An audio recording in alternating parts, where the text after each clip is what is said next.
EITA Basics. In late March 2014, President Royce Engstrom announced a resolution agreement with the Office of Civil Rights, confirming our commitment to ensure that the technology we use on campus is accessible to all students.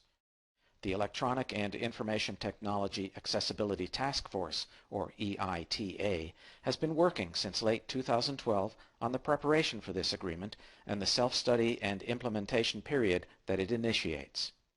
The new slide says Resolution Agreement March 2014, Self-Study January to May 2014, Implementation in Education January to 2014 to at least 2016, Policy Adoption 2014, Reporting, Strategizing, and Policy Perfection March to August 2014. UM cannot become electronically accessible immediately. We'll move from the easiest to change and from the biggest impact through these overlapping phases: the resolution agreement, self-study, implementation and education, policy adoption, reporting, strategizing, and policy perfection. The new slide says why.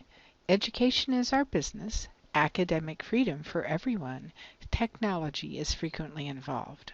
The reasons for creating an electronically accessible campus are many. Education is our business, and it must be accessible. Technology is one of the major mediums through which education is shared and gained. Our proposed policy highlights 6 general areas: the web, instructional materials, documents, media, software, and procurement or purchasing. The new slide says, little changes, big effects. The slide says, simply text. Text needs to be true text. If it is visual only, explain with text. We are fine-tuning our campus culture. Simply text. Everything we do needs to be well organized, and that organization must be available to the user. If it is text-based, the text needs to be true text and not images of text. If it is visual, it needs to be explained in text. The slide says simply audio. If audio only, transcript. If time-based audio and visual, captions and audio descriptions. Simply audio. If it is audio, the sounds and words must be transcribed. If it is time-based, the transcription needs to be synchronized. If it is time-based media, the description also needs to be synchronized, and it's called audio description. The slide says, usable with keyboard or alternative input methods. Avoid seizure-causing flickers. If it is interactive, it needs to be created in such a way as to be accessible from keyboard or alternate input methods. Any material or environment must avoid causing harm, such as seizures.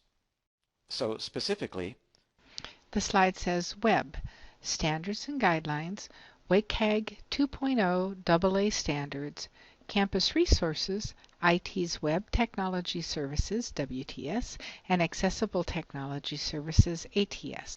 Web pages, sites, and programs should meet WCAG 2.0 AA standards. UM's Web Technology Services, WTS, and Accessible Technology Services, ATS, supports these efforts.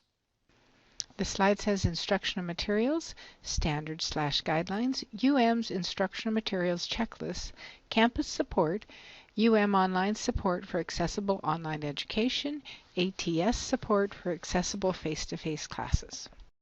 Instructional materials must comply with the standards for UM's Instructional Materials Checklist. UM Online supports accessible online education, and ATS supports accessible face-to-face classroom education. The slide says Documents, Standards/Guidelines, Guidelines on Applying WCAG 2.0 to Non-Web Information and Communication Technologies, Campus Support, ConvertDoc at umontana.edu. Documents must be text-based, not image-based texts, that are well organized and clearly marked for screen readers with style-based headings, well-structured data tables, and explanations of visual information.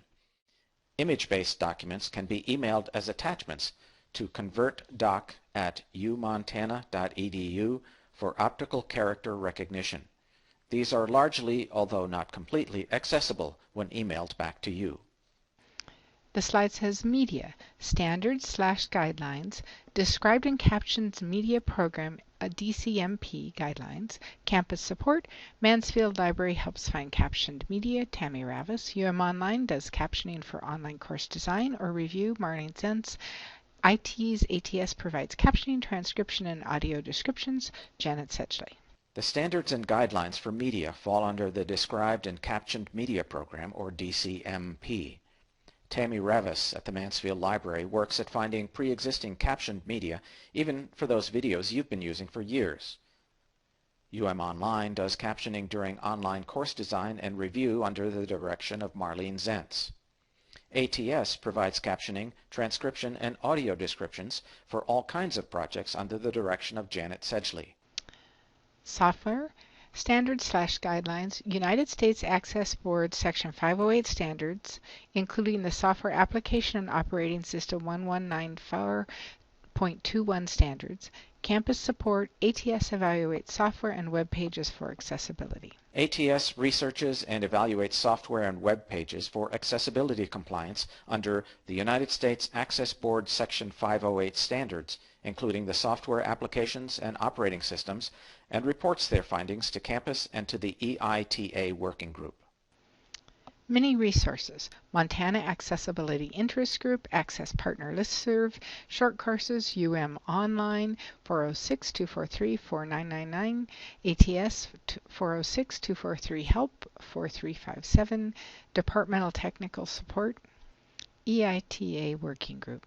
Many resources exist on campus. These include Montana Accessibility Interest Group, Access Partners Listserv, Online, ATS, Departmental Technical Support, and the EITA Working Group. Please join in, fill out the self-study forms, attend short courses, ask questions, make the electronic and information technology and projects that you are responsible for accessible. Please join this campus effort. Fill out the self-study forms, attend short courses, ask questions, and finally, make your technology and products accessible. Everything's available on the website at www.umt.edu/accessibility or EITA at 406-243-EITA. That's 243-3482. Great way to start making University of Montana education accessible for all.